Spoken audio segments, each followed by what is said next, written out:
The chapter that I chose was the need for water in ancient societies. Water is a resource that covers 80% of our planet. In ancient civilizations, they found a way to harness the water to use as a valuable resource that helped grow crops. My thesis is to show how technological advances, such as the Noria, which is simply a water wheel that would flow water down to tubes to transport down throughout the city, and also how it implemented political policies, such as the Code of Hammurabi. The Code of Hammurabi actually had a section devoted to irrigation. For example, a man is responsible for his personal irrigation, and if his dike breaks, he would be responsible to replace the crops that are damaged. Also, it birthed a Roman rule on how to distribute water.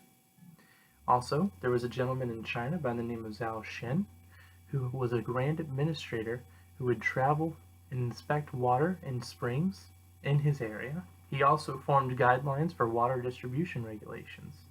So my thesis is going to touch base on how technological advances and how political policies were implemented just because of having water in your area. For technological advances, water did a number of things to organize growth with crops. We actually saw our first use of irrigation systems. In today's society, we use irrigation systems to water our crops using similar methods that were used back in ancient civilizations. Based on the picture used in Source 1, it shows an aerial photo in a pre-Roman city in Italy. They used ditches or canals and a grid system that watered the soil to grow the crops by the canals. With such a complex system, they obviously had to develop some sort of tools to help build the canals or ditches. Unfortunately, no tools have been discovered, but in Source 3 depicts an ancient carving that depicts an ancient Egyptian times, what looked like the tools they used to build the ditches. One of the tools is almost a scythe-looking tool. Instead of the blade having to go across, the blade goes down, similar to a modern-day shovel, but with a longer blade. It also helped them build what's called a noria.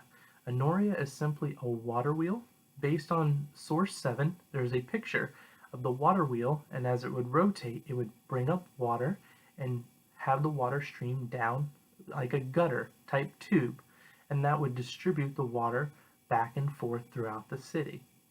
Now, with this machine, it helped them dictate on where the water would travel throughout the town. Now, also as well, Rome built arches that would push the water up to higher locations.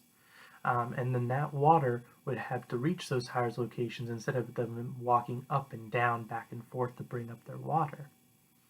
Now, with that being said about Rome, Rome actually built these systems, but they also kind of implemented some political policies with those arches. If you wanted your own private tap of water for your own private consumption, you actually had to fill out an application and have it signed by the emperor and commissioner. So water already made an impact on the political policies in Rome. Now, as we got better making advances in society and our societies grew, it also branched regulations, okay, and another area in Hammurabi. Hammurabi was an ancient civilization that they have a famous book called the Code of Hammurabi. And actually, there is a section just devoted to irrigation. I'm going to go ahead and read a couple excerpts from that code to kind of give you an idea of what laws were responsible just by having your water. It talks about a man's responsibility on his upkeep of his dike or canal and basic laws of that irrigation. If a man neglects to maintain his dike and does not strengthen it, and a break is made in his dike, and the water carries away the farmland, the man whose dike the break has been may shall replace the grain that has been damaged. So it makes you even be responsible for what the water and how you're organizing your crops. If he wasn't able to replace the grain, then you're going to go ahead and sell his land and his goods to replace the damage that he's caused. Now also as well, if a man opens an irrigation field and it damages an adjacent field, he should pay for his grain using his own crops. Okay?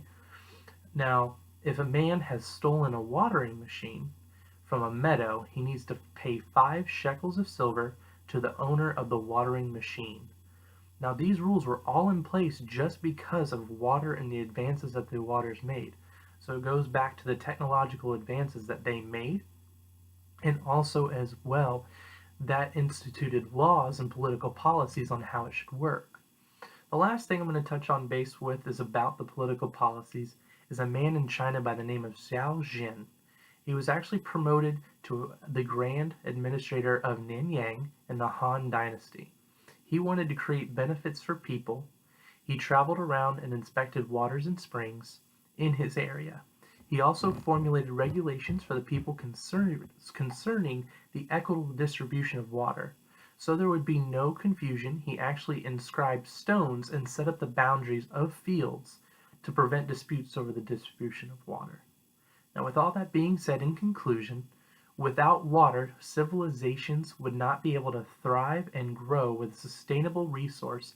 It enforced rules and regulations with political policies, and also forced revolution in building tools and making irrigation systems to help sustain crops. In today's modern times, we use similar methods to water our crops, and with the water, we still use regulations. For example, if there is a dry season, it is promoted that we should not be watering our lawns. Thank you so much for your time and enjoying this chapter as much as I did.